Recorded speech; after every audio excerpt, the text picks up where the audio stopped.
என் மனதில் நினைவுகளாய் கரையும் வேகம் அவள். எபிசோட் 27. குளித்துவிட்டு வெளியே வந்த பிரக்யாவின் நறுமணத்தில் ஈர்க்கப்பட்ட சத்யன் அவளை நெருங்கி வந்து கன்னத்திலும் கழுத்திலும் முத்தமிட்ட பிரக்யா பனிக்கட்டியாக உருக ஆரம்பித்தாள். முத்தமிட்டு கொண்டே சத்யன் அவளின் அழகை பாராட்ட அதில் உருகி போனாள் பிரக்யா. பிரக்யாவிடம் சத்யன் தன்னையே தொலைத்தான். சத்யன் தன்னை கட்டுப்படுத்திக் கொள்ள முடியாமல் பிரக்யா அணிந்திருந்த டவலை கழற்றி அவளை கட்டிலில் தள்ளினான். சத்யனின் பிடியில் தொலைந்து போயிருந்த பிரக்யா கட்டிலில் விழுந்த போதுதான் தன் சுய நினைவுக்கு திரும்பினாள். சத்யன் அருகில் வந்ததை கண்ட பிரக்யா அவனை தடுத்து நிறுத்தினாள். சத்யனின் மனதில் சிவானி இருப்பதாகவே பிரக்யாவுக்கு தோன்றியது. எனவே சிவானியின் மேலுள்ள காமத்தை தன்னிடம் பகிர்ந்து கொள்வதாக உணர்ந்தாள். சத்யனை தள்ளிவிட்டு அங்கே இருந்த போர்வையை பிரக்யா சுற்றி கொண்டாள். பிரக்யா இப்போது வித்தியாசமாக நடந்து கொள்வதைக் கண்டு சத்யன் ஆச்சரியமானான். இதற்கு முன் சத்யன் பிரக்யாவுடன் நெருங்கி பழகும் போதெல்லாம் ஏதோ ஒரு வகையில் பிரக்யாவும் தன் உணர்வுகளை வெளிப்படுத்துவாள். ஆனால் இன்று பிரக்யாவின் நடவடிக்கை விசித்திரமாக இருப்பதை கவனித்தான் சத்யன். பிரக்யாவின் அருகில் சென்று அவளை தன் அணைப்பிற்குள் கொண்டு வந்த சத்யன், இன்னைக்கு உனக்கு என்னாச்சு? இன்னைக்கு நீ இவ்ளோ கோபமா நடந்துக்கிற அளவுக்கு நான் என்ன செஞ்சேன் என்று கேட்டான். சத்யன் சொன்னதை கேட்ட பிரக்யா தலையணைக்கு அடியில் ஏற்கனவே வைத்திருந்த ஊசியை எடுத்து சத்யனின் முன் நீட்டியவள், நீங்க ஒன்னும் தப்பு பண்ணல, எல்லாமே என்னோட தப்பு தான், நான் தான் ரொம்ப எதிர்பார்ப்பு வச்சுட்டேன் என்று சொல்லி சத்யனை ஊசியால் குத்தினாள். அதை கண்ட சத்யன் உறைந்து போனான். அவனால் அசையவே முடியவில்லை. பிரக்யா போட்ட ஊசியால் சத்யனால் நகர முடியவில்லை. அந்த நேரத்தை பயன்படுத்தி பிரக்யா தன் ஆடைகளை அணிந்து கொண்டு வேகமாக அறையை விட்டு வெளியேற முற்பட்டாள். என்ன நடந்துச்சு? ஏதாவது சொல்லு, என்னை இப்படியே விட்டுட்டு போகாத. எங்க அம்மாவுக்கு இந்த ரூம்ல இருக்கேன்னு ப்ராமிஸ் பண்ணிருக்க, மறந்துடாத என்று சொன்னான் சத்யன். அவன் சொன்னதை கேட்டவள் திரும்பி பார்க்காமலே, அம்மாக்கு நான் கர்ப்பமா இருக்கிறது இப்ப தெரியும், இந்த நேரத்துல புருஷன் பொண்டாட்டி நெருக்கமா இருக்கிறது சரியா இருக்காதுன்னு நான் அவங்க கிட்ட சொல்லுவேன். அதனாலதான் கொஞ்ச நாளைக்கு நான் வேற ரூம்ல இருக்கேன்னு சொல்ல போறேன். நிச்சயம் அத்தை என்ன புரிஞ்சுப்பாங்க என்று சொல்லிக்கொண்டே வெளியேற ஆரம்பித்தாள். பிரக்யா சத்யனுக்கு போட்ட ஊசியால் அவன் இருந்த இடத்தை விட்டு எழுந்து நிற்க கூட முடியவில்லை. வெளியே சென்ற பிரக்யா அறையின் வாசலில் வந்து நின்று, சிவானிக்கு வேற ஒருத்தர் கூட கல்யாணம் ஆகாம இருந்திருந்தா என்ன செஞ்சிருப்பீங்க? சிவானியை காதலிச்சுட்டு ஏன் என்கிட்ட நெருங்கி பழக ட்ரை பண்றீங்க என்று சொல்லிவிட்டு சத்யனின் பதிலுக்கு கூட காத்திருக்காமல் கதவை மூடிவிட்டு வெளியேறினாள். சத்யனின் அறையை விட்டு வெளியேறிய பிரக்யா தேவகி வருவதற்கு முன்பு அவள் தனியே இருந்த அறைக்கு மீண்டும் திரும்பினாள். அங்கு சென்று படுக்கையில் படுத்தவுடன் சத்யன் தன்னிடம் நெருங்கி பழக முயன்றதை நினைத்து பார்த்தாள். மேலும் சத்யனிடம் தப்பிக்க ஊசி போட்டதால் அவன் மீது கொஞ்சம் பரிதாபமாகவும் இருந்தது. இதை பற்றியெல்லாம் யோசித்துக் கொண்டிருந்த பிரக்யா எப்போது தூங்கினாள் என்று அவளுக்கே தெரியவில்லை. சிறிது நேரம் கழித்து யாரோ தன்னை எழுப்புவது போல உணர்ந்தாள். பிரக்யா, எழும்பு, சீக்கிரம் எழும்பு என்ற குரல் கேட்டு கண்களை திறந்து பார்க்க அவள் எதிரில் லதா நின்றிருந்தார். ஏன் கதவை பூட்டாமலே தூங்குற? நான் உன்னை தேடி வந்த மாதிரி ஒருவேளை சுதாவும் ரகுராமும் வந்தா என்ன பண்றது என அதிர்ச்சியுடன் கேட்டார். அவள் சொன்னதை கேட்ட பிரக்யா ஆச்சரியமாக தன் அம்மாவை பார்த்தாள். இத சொல்லதான் இந்த நேரத்துல இங்க வந்தீங்களா? யாரும் இங்க வர முடியாதுமா, பயப்படாதீங்க என்று பிரக்யா சொல்ல கோபமாக அவளை முறைத்து பார்த்த லதா, இல்ல நான் இத சொல்ல வரல. அன்னைக்கு அந்த ரகுராம் உன் அப்பா இல்லன்னு நான் சொன்னப்போ உன் அப்பா பேர் என்னன்னு நீ கேட்டல்ல, இப்போ எனக்கு ஞாபகம் வந்துருச்சு. உங்க அப்பா பேரு சக்தி, ஞாபகம் வச்சுக்கோ, இதுதான் உங்க அப்பா பேரு என்றார். லதா சொன்னதை கேட்டு அதிர்ந்து போன பிரக்யா, அவரோட முழு பேர் என்னன்னு சரியா சொல்லுங்கம்மா என்று கேட்டதும் அவளின் கேள்விக்கு பதில் சொல்லாமல் லதா அவளிடம், ஆமா உன்னோட நெக்லஸ் எங்க? அதை எப்பவும் கழட்டக்கூடாதுன்னு எத்தனை தடவை உன்கிட்ட சொல்லியிருக்கேன். அந்த நெக்லஸ் இருந்தாதான் உங்க அப்பாவால உன்னை கண்டுபிடிக்க முடியும். அந்த ரகுராமும் சுதாவும் என்ன பைத்தியமாக்குனது உனக்கு தெரியும்ல. அவங்களோட சுயநலத்துக்காக தான் உன்னை என்கிட்ட இருந்து விலகி வச்சிருந்தாங்க. இப்ப நீ அந்த நகையை போடலைன்னா உங்க அப்பாவால நம்மளை கண்டுபிடிக்க முடியாம போயிடும். அப்புறம் அந்த ரகுராம் நம்ம வாழ்க்கையை மறுபடியும் அழிச்சிடுவான் என்று சொன்னார். தன் அம்மாவின் இப்படிப்பட்ட நிலையை கண்ட பிரக்யா மிகவும் வருந்தினாள். தன் அப்பாவின் பெயரை கேட்டபோது அவளுக்கு தன்னை மீறி கண்கள் கலங்கியது. இந்த நிலைக்கு தன் அம்மாவை மாற்றியது சுதாவும் ரகுராமும் என்று யோசித்தவளுக்கு அவர்கள் மீதான கோபம் இன்னமும் அதிகமானது. எங்க அம்மா எவ்வளவு திறமையானவங்க, எவ்வளவு நல்லவங்க, அவங்களை இப்படி மாத்திட்டீங்களே, ரெண்டு பேரையும் நான் சும்மா விட மாட்டேன் என்று கோபத்துடன் தனக்குள் கூறினாள். பிறகு தன் அம்மாவை பார்த்து, கவலைப்படாதீங்கம்மா, நான் உங்களை எப்படியாவது சீக்கிரம் குணமாக்கிடுவேன் என்று சொன்னவள் மன வருத்தத்துடன் தன் அம்மாவை தன் அறையிலேயே படுக்க வைத்துக் கொண்டாள். லதா உறங்கிய பிறகு பிரக்யாவுக்கு லதா சொன்ன வார்த்தைகளே மீண்டும் மீண்டும் நினைவுக்கு வந்தது. அவளால் தன் தந்தையின் பெயரை முழுமையாக கண்டுபிடிக்க முடியவில்லை. அவரோட முழு பெயர் என்னவா இருக்கும்? அட்லீஸ்ட் பாதி பேராவது தெரிஞ்சதே, அதுவே போதும் என்று நினைத்து கொண்டாள். இதையெல்லாம் யோசித்து பார்த்த பிரக்யாவுக்கு தூங்கவே முடியவில்லை.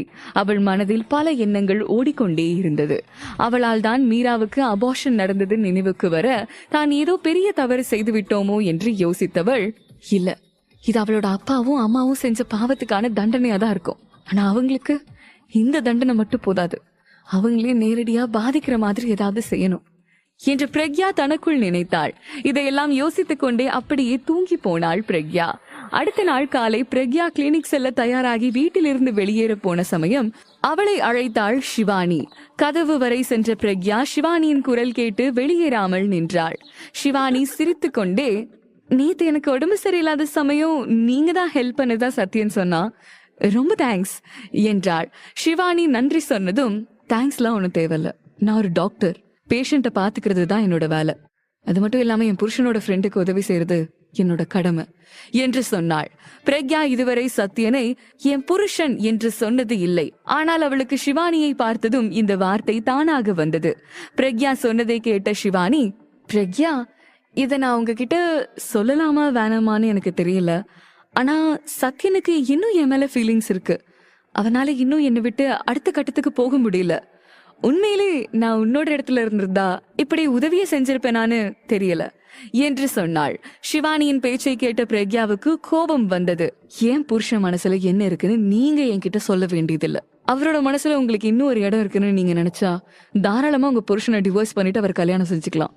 நீங்க 2 பேரும் கல்யாணம் பண்ண முடிவு செஞ்சா நிச்சயம் உங்களை நான் தடுக்க மாட்டேன் என்று சொன்னாள். பிரக்யா சொன்னதை கேட்டு சிவானி அதிர்ச்சியானாள். ஆனால் பிரக்யாவோ தன் மனதில் இருந்ததை சொல்லிவிட்டு அங்கிருந்து கிளம்பினாள். வெளியே தோட்டத்தில் சத்யனை பார்த்த பிரக்யா அவன் சிவானியை டிராப் செய்ய காத்திருக்கிறானோ என்று நினைத்தாள். ஆனால் சத்யனின் பார்வை தன் மீது இருப்பதை கண்டவள், நேத்து ராத்திரி ஊசி போட்டதால என் மேல ரொம்ப கோவமா இருக்காரோ, அதான் என்னைய முறைச்சு பாக்குறாரா என்று யோசித்தவள் அப்படியே மெதுவாக சத்யனை கடந்து செல்ல நினைத்தாள். மேலும் அவளுக்கு இருந்த பதட்டத்தில் வேகமாக நடந்து வெளியே சென்றாள். சத்யனின் கண்கள் இன்னும் பிரக்யா மீதே இருந்தது. ஆனால் பிரக்யா அவன் மீது இருந்த பயத்தால் திரும்பி பார்க்கவே இல்லை. கார்த்திக் தூரத்தில் நின்று இதையெல்லாம் பார்த்து கொண்டிருந்தான். சிவானியை சத்யன் அழைத்து செல்லாதது அவனுக்கு மிகவும் ஆச்சரியமாக இருந்தது. எனவே சத்யனின் அருகில் வந்தவன், சார், என் மனசுல ஒரு கேள்வி இருக்கு, அதை கேட்கலாமா என்று கேட்டான். சத்யன் அதற்கு தலையசைக்க, ஒருவேளை சிவானி மேடமும் கல்யாணம் ஆகாம உங்களுக்கும் கல்யாணம் ஆகாம இருந்திருந்தா நீங்க 2 பேர்ல யாரு சூஸ் பண்ணுவீங்க என்று கேட்டான். இதை கேட்ட சத்யன் எரிச்சலுடன், இது என்ன கேள்வி? என்னை பத்தி உனக்கு எவ்வளவு விஷயம் தெரிஞ்சு இது மாதிரி கேள்வி கேக்குறியே? என் வாழ்க்கையில எந்த பொண்ணுக்கும் இடம் இல்ல, அதனால நான் யாரையும் சூஸ் பண்ண வேண்டியதில்லை என்றான். சத்யன் சொன்னதை கேட்டதும் கார்த்திக் முகத்தில் சிறு புன்னகை தோன்றியது. கார்த்திக் சிரித்து கொண்டே, சார், எனக்கு உங்களை நல்லா தெரியும், அதனாலதான் சொல்றேன். நீங்க சொல்லலனாலும் உங்களோட பதில் என்னன்னு எனக்கு நல்லா தெரியும் என்றான். அப்படி என்ன உனக்கு தெரியும் என சத்யன் அலட்சியமாக கேட்க, சிவானி மேடமா இல்ல பிரக்யா மேடமான்னு யோசிச்சு பார்த்தா நீங்க யாரை சூஸ் பண்ணுவீங்கன்னு எனக்கு தெரியும் என்று சொல்லிவிட்டு கார்த்திக் அங்கிருந்து வெளியேறினான். அப்போது திடீரென ஏதோ ஞாபகம் வர சத்யனிடம் ஓடி வந்தவன், சார், உங்ககிட்ட ஒரு முக்கியமான விஷயம் சொல்லணும்னு நினைச்சேன். நேத்து நைட் நான் மீரா மேடத்தை மீட் பண்ண போயிருந்தேன். அப்போ மீரா மேடம் அன்னைக்கு பப்ல எதிர்ச்சியா இந்த மோதிரம் கிடைச்சதா சொன்னாங்க. ஆனா அந்த மோதிரம் ரொம்ப காஸ்ட்லின்னு தெரிஞ்சதால அது உங்ககிட்டயே திருப்பி கொடுக்க நினைச்சதா சொன்னாங்க என்று கூறினான். கார்த்திக் சொன்னதை கேட்ட சத்யன் அதிர்ச்சியானான். மீரா சொன்னதை அவ்வளவு எளிதாக அவனால் நம்ப முடியவில்லை. எனவே கார்த்திக்கிடம், மீரா உண்மையதான் சொல்லுவான்னு எப்படி நம்புறது என்று கேட்க, எனக்கும் அதே சந்தேகம் இருந்துச்சு. அதனாலதான் மீரா மேடத்துக்கிட்ட நீங்க அவங்க வீட்டுல ஒருத்தனை எப்படி அடிச்சு சாகடிச்சு கொன்னீங்கன்னு விவரத்தை சொன்ன. அது மட்டும் இல்லாம நீங்க சொல்றது பொய்ன்னு சாருக்கு தெரிஞ்சா உங்க வாழ்க்கையே போயிடும்னு சொன்னேன். நான் இவ்ளோ சொல்லியும் அவங்க இதையேதான் திரும்ப திரும்ப சொன்னாங்க என்று கூறினான். கார்த்திக் சொன்னதை கேட்ட சத்யன், அந்த பொண்ணுக்கு பணம் தான் முக்கியம் கார்த்திக். அவகிட்ட இருந்து உண்மை வெளியே வருது ரொம்ப கஷ்டம் என்று சொல்லிக்கொண்டே வீட்டை நோக்கி நடக்க ஆரம்பித்தான். அப்போது சிவானி தன் காரின் ஜன்னல் கண்ணாடி வழியாக சத்யன் செல்வதையே பார்த்து கொண்டிருந்தாள். சத்யன் வீட்டிற்குள் சென்றதும் சிவானியின் கார் வேகமாக செல்ல ஆரம்பிக்க பின் சீட்டில் அமர்ந்திருந்த சிவானி மிகவும் சோகமாக இருந்தாள். அவள் இப்படி சோகமாக இருப்பதை பார்த்து டிரைவர் சீட்டில் இருந்தவர், என்னால நீங்க சோகமா இருக்கிறத பார்க்க முடியல சிவானி. உனக்கு சத்யன் ரூம்ல அன்னைக்கு இருந்தது பிரக்யான்னு நல்லா தெரிஞ்சும் அவங்களோட வாழ்க்கைக்காக தான் அந்த உண்மையை இதுவரைக்கும் சொல்லாம இருந்த. சத்யனும் சஞ்சீவும் ஒருத்தர் தானே உண்மையை அந்த மீராவுக்கு சொல்ல என்ன அனுப்புனப்பவே அது எல்லாரோட நல்லதுக்குன்னு தெரியும். பிரக்யா சத்யன் கூட இல்லாம தேவ் கூட இருந்தா அவ வாழ்க்கை நல்லா இருக்கும்னு ஆசைப்படுறது எனக்கு புரியுது. ஆனா உன்னோட நல்ல எண்ணம் யாருக்கும் புரியல என்று கூறினார். அவர் சொன்னதை கேட்டு சிவானி இன்னும் சோகமாகவே இருந்தாள். மீண்டும் தொடர்ந்தவர், சத்யனோட நெருங்கி பழக இதுவரைக்கும் நீ எடுத்த முயற்சி எல்லாமே தோல்வி ஆகிடுச்சு. நான் சொல்றத ஒரு நிமிஷம் புரிஞ்சுக்கோ. சில நேரத்துல கடவுள் நமக்கு எழுதின விதியை ஏத்துக்கதான் வேணும். இதுவரைக்கும் சத்யன் பார்வையில நீ ரொம்ப நல்லவளா இருக்க. ஒருவேளை நீ செஞ்சது அவனுக்கு தெரிஞ்சா அவன் உன்னை வெறுக்க கூட செய்யலாம். சத்யனோட குழந்தைய பிரக்யா சுமந்துட்டு இருக்கான்னு உனக்கு நல்லா தெரியும். நீ எவ்வளவு தடுத்தும் அவங்க ஒண்ணு சேர்றத தடுக்க முடியல. இதையெல்லாம் யோசிக்கும் போது சத்யன் உங்க வாழ்க்கையில இல்லைன்ற உண்மையை புரிஞ்சுக்கணும் என்று சொன்னார். டிரைவர் சீட்டில் அமர்ந்திருந்தவர் சொன்னதை கேட்ட சிவானி, முன்னாடியெல்லாம் அப்பாவும் இப்படிதான் சொல்லுவாரு, அப்புறம் அம்மாவும் இதையே சொன்னாங்க, இப்ப நீங்களும் இதையே சொல்றீங்க. ஏன் எல்லாரும் என்கிட்ட இப்படியே பேசுறீங்க? என் வாழ்க்கையில அம்மா சத்யன் மாதிரி தான் நீங்களும் முக்கியம். நீங்க சொல்றத நான் மறுக்க மாட்டேன். ஆனா என் வாழ்க்கை முழுக்க நான் அலறத நீங்க பாக்கணும்னு விரும்புறீங்களா என்று கேட்டாள். சிவானி சொன்னதை கேட்ட அவளுடைய மாமா சுந்தர், இல்ல நான் அப்படி சொல்லல. சரி, இனிமே உன்னை கஷ்டப்படுத்துற மாதிரி எதுவும் சொல்ல மாட்டேன், நீ அழாத என்றார். தன் மாமா சொன்னதை கேட்டு அழுகையை நிறுத்தினாள் சிவானி. ஆனால் அவள் மனதில் இருந்த எண்ணம் அப்படியே இருந்தது. சிவானியின் எண்ணம் சத்யனிடம் வெளிப்படுமா? சத்யன் தன் உணர்வுகளை பிரக்யாவிடம் சொல்வானா? பிரக்யாவின் தந்தையை பற்றிய உண்மை வெளிப்படுமா? மேலும் தெரிந்து கொள்ள பாக்கெட் எஃப்எம் ஆப்புடன் தொடர்ந்து இணைந்திருங்கள். காதலை மறைக்கும் இருவர் காணாத நெஞ்சம் தெரியும். ஊரில் இல்லாத காதல் அதிகம் வளரும் இந்த காதல்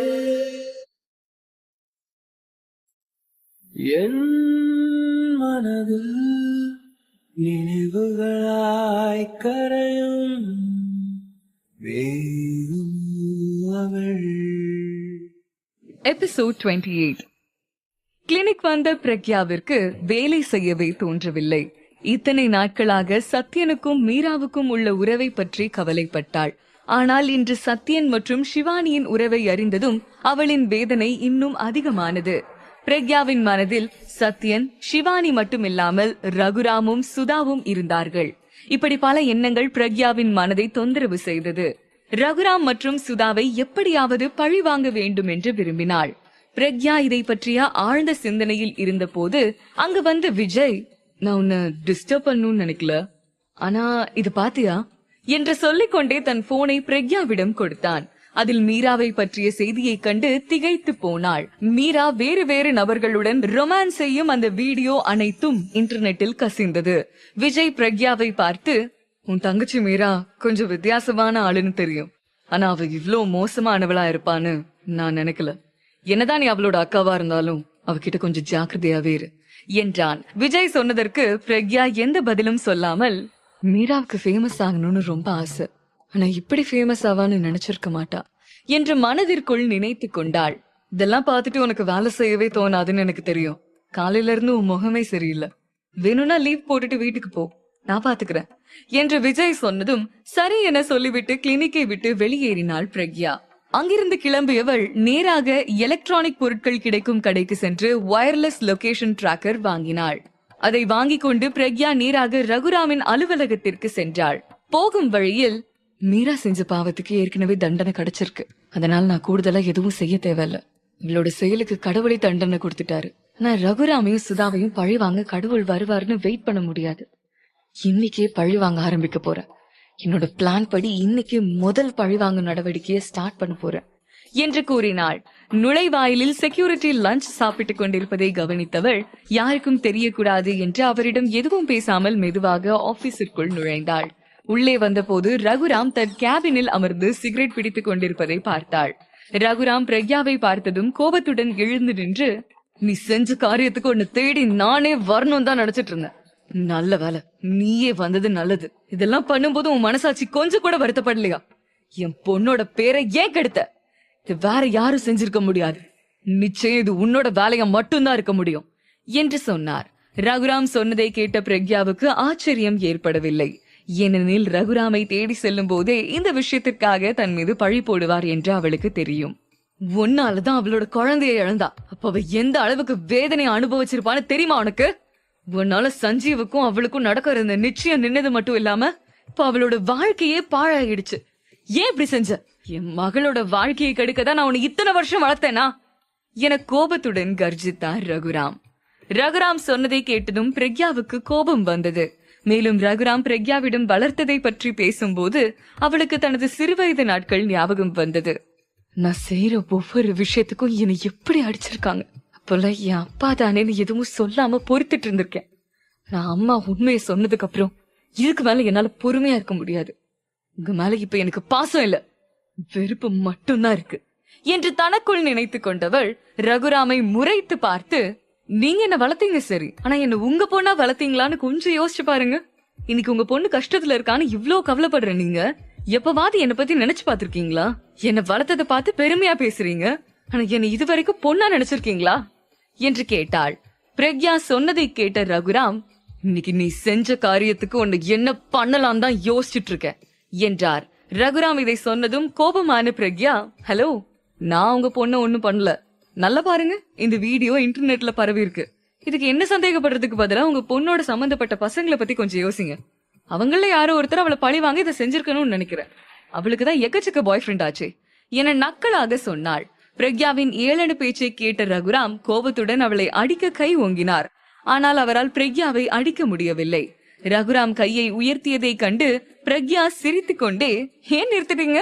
சஞ்சீவ் கிட்ட பணம் வாங்கிட்டு உங்க பொண்ணு மீராவை அவனுக்கு கொடுக்கறேன்னு பிசினஸ் டீல் முடிச்சிட்டீங்களா?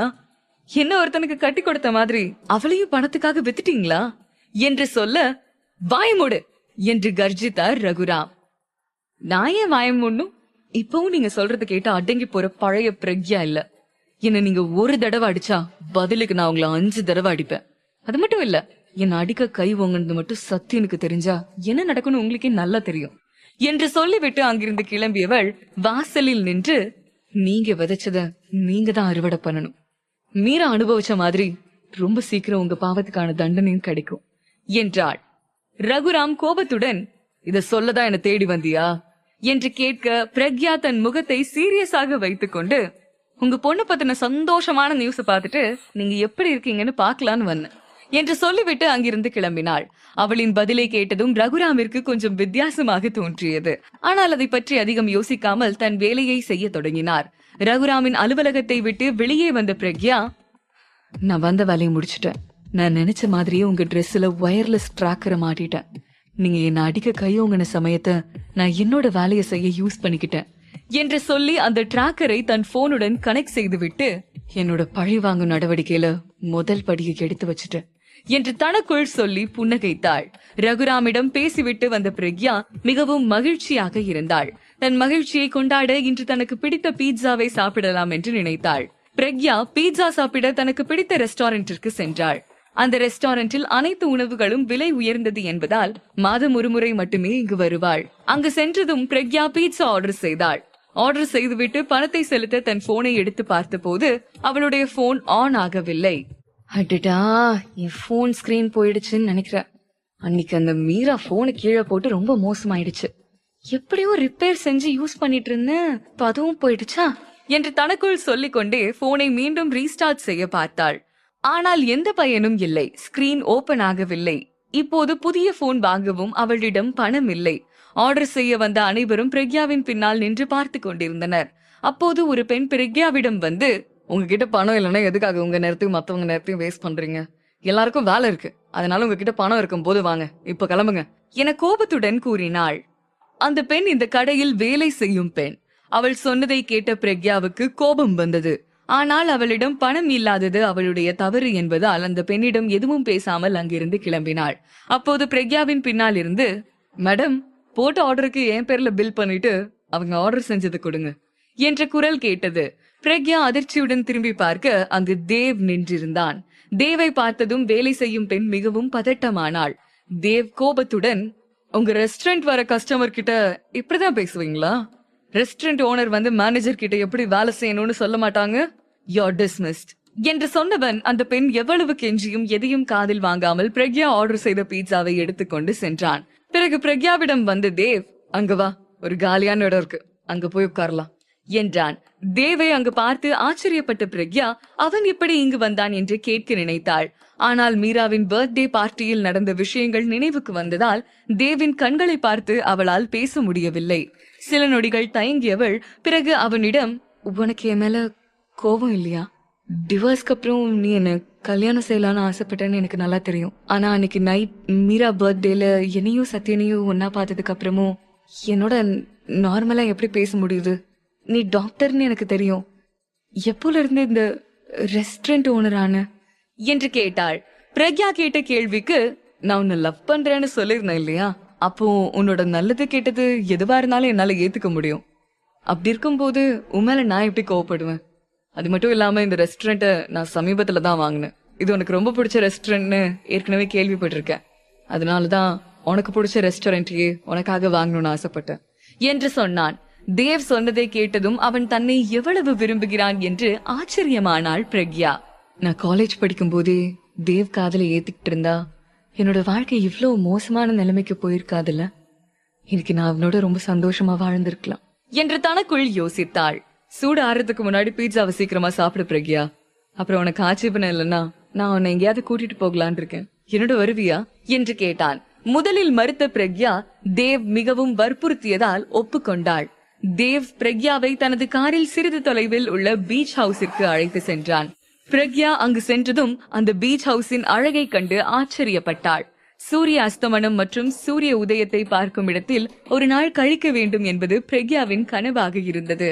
அந்த வகையில் இந்த வீடு இருந்ததை பார்க்கும் போது அவள் மனதிற்கு மகிழ்ச்சியாக இருந்தது. உனக்கு இந்த இடம் பிடிச்சிருக்கா என்று தேவ் கேட்க, பிடிச்சிருக்கா? என்னோட ஒரு நாள் லீவை இந்த மாதிரி ஒரு இடத்துல ஸ்பெண்ட் பண்ணணும்னு என்னோட ரொம்ப நாள் கனவு. ஆமா, என்ன இங்க கூட்டிட்டு வந்த என்று கேட்டாள். பிரக்யா அருகில் சென்ற தேவ் அவள் கண்களை பார்த்து, இந்த வில்லாவை நமக்காக வாங்கியிருக்கேன், கல்யாணம் ஆனதுக்கு அப்புறம் இங்கே இருப்போம் என்று கூறினான். தேவ் இந்த அளவுக்கு திருமணத்திற்கு பிறகான வாழ்க்கையை திட்டமிட்டு இருப்பான் என்று பிரக்யா எதிர்பார்க்கவே இல்லை. தேவ் கண்களை பார்க்க முடியாமல் விலகி செல்ல முற்பட்டாள். சிறிது நேரம் தேவும் பிரக்யாவும் எதுவும் பேசாமல் அமைதியாக இருந்தார்கள். ஆனால் பிரக்யா திரும்பி தேவை பார்க்கும் போது அவன் தன்னையே பார்ப்பதை உணர்ந்தாள். தேவ் கண்களில் தன் மீதான அன்பும் அக்கறையும் தெளிவாக தெரிந்தது. தேவ் நிச்சயம் தன்னையும் தன் அம்மாவையும் எப்போதும் சந்தோஷமாக வைத்திருப்பான் என்பதை புரிந்து கொண்டாள்.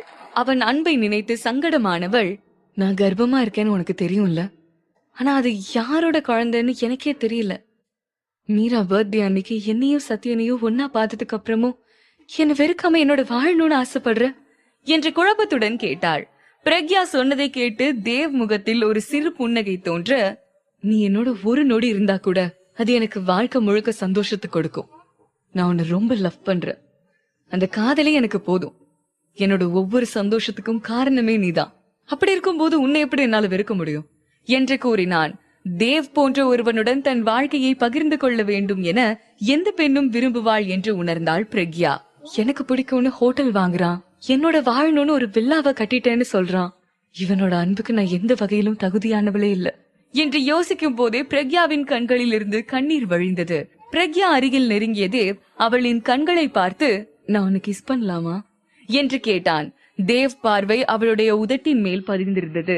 தேவ் சொன்னதை கேட்ட பிரக்யா தயக்கத்துடன் பின்வாங்கி, சாரி தேவ், நான் இப்ப இன்னொருத்தரோட பொண்டாட்டின்னு உனக்கு தெரியும். இப்படி இருக்கும்போது வேறொரு ஆணோட நெருங்கி பழகுறது சரியா இருக்காது என்றாள்.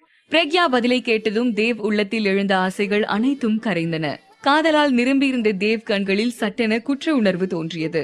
பிரக்யா பதிலை கேட்டதும் சத்யனுக்கு செய்த சத்தியமும் நினைவுக்கு வர சங்கடமாகி போனான். ரகுராம் மற்றும் சுதாவை எப்படி பழி வாங்குவாள்? மீராவின் வீடியோவை லீக் செய்தது யார்? மேலும் தெரிந்து கொள்ள பாக்கெட் எஃப்எம் ஆப்புடன் தொடர்ந்து இணைந்திருங்கள். காதலை மறைக்கும் இருவர் காணா